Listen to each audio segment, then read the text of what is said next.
আমাদের নির্বাচন কমিশনের পক্ষ থেকে আমি বিজিবির কর্তৃপক্ষকে আবার ধন্যবাদ জানাচ্ছি এই ধরনের প্রশিক্ষণের আয়োজন করার জন্য।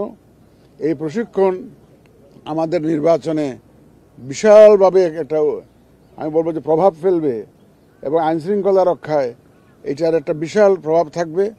আমি আশা করি এই সব আইনশৃঙ্খলা বাহিনী মিলে, আমাদের সাংবাদিক ভাইয়েরা মিলে, এই যে আমাদের প্রায় 13 কোটি ভোটার মিলে আমরা যে জাতিকে যে ওয়াদা দিয়েছি, আমরা এই যে একটা সুন্দর সুষ্ঠু নিরপেক্ষ নির্বাচন উপহার দেওয়ার জন্য আমরা সেটা ইনশাল্লাহ সবাই মিলে ইনশাল্লাহ অর্জন করব এবং ডেলিভার করব।